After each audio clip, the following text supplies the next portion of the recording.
Here with us to discuss that is renowned futurist Michio Kaku, author of the best-selling book, The Future of Humanity, just hit the New York Times bestseller. Congratulations. To go from paradise, and I landed in the jungle.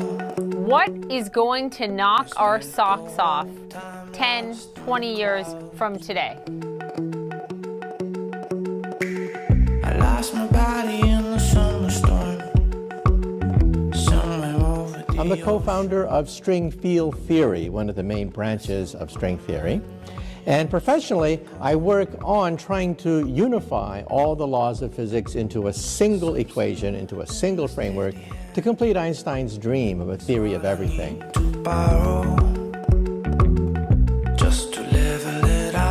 Yeah, in fact, I'll put money on the table. I think they're out there, and I think perhaps in this century, we may actually eavesdrop on some conversations between alien civilizations. But don't think we're going to have a conversation with them. Chances are the signals will be from stars that are hundreds of light years away. So a two-way conversation with them may not be possible. But yeah, I think they're out there. They may not want to visit us because we're perhaps too primitive. However, it's inevitable that one day we will be hit. We will be hit by another rock from outer space. And that's why we need a backup plan. Stephen Hawking, the late physicist, he said we need a backup plan, an insurance policy, plan B, just in case global warming gets out of hand, just in case there's a nuclear war, just in case a rock from outer space really ruins your day by landing in your backyard. And so I think it's a good thing that we have a backup plan. But what is the backup plan? We're going to have a settlement on Mars by the 2030s. What about overcoming the time and distance part? Let's say we're thinking beyond the solar system, the closest star, Alpha Centauri, 100,000 years more than that to get there. How could that be overcome? Well, now we're talking about the next century. Okay. But we physicists have already begun to map out that.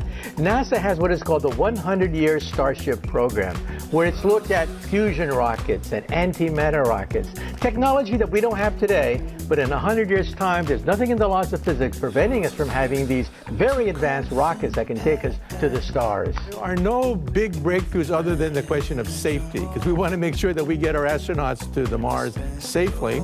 But in terms of robots, we've already been to Mars with robots. So just a question of hardware to keep life support vital, to make sure they don't get sick, there's no accidents.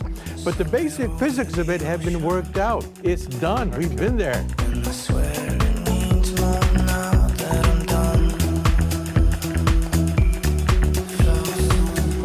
Remember that on the Earth, 99.9% of all species eventually go extinct. Extinction is the norm. We think of Mother Nature as being warm and cuddly, and for the most part, she is. But sometimes the savagery of Mother Nature is revealed, and if you don't believe me, dig underneath your feet. Right under your feet right now are the bones of all the different organisms and fossils, the 99.9% that were doomed by the laws of nature.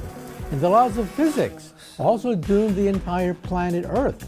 And that's why I say, given the fact that Mother Nature and the laws of physics have a death warrant for humanity, that ultimately our destiny will be in outer space. The time we started getting serious, thinking about establishing civilization, human civilization, elsewhere in outer space. Well, you know, the dinosaurs did not have a space program. That's why they're not here today to talk about it, right? Okay, we do have a space program. Not that we're going to evacuate the Earth, but we should have an insurance policy. We should have settlements elsewhere in case something bad does happen to the Earth. But I'm also careful to point out that there are wild cards. That is, technologies that can really upset the whole apple cart and, in fact, destroy the human race. Should we now be starting to look for agreement on proper regulation of AI? There's no harm trying. However, the key turning point in this whole controversy is the question of self-awareness. Robots today do not know they're robots. What happens in the next century, not this century? In this century, I think robots are not going to pose much of a threat. But in the 22nd century, they could become self-aware, and they may think of us as an evolutionary dead end. At that point, what do? They could remove that chip in their brain. They could remove the fail-safe system.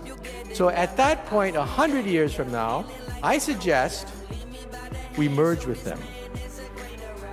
Okay. We become supermen and superwomen, and we merge with our creations and explore the universe with immortal bodies. To a place where the quiet's found.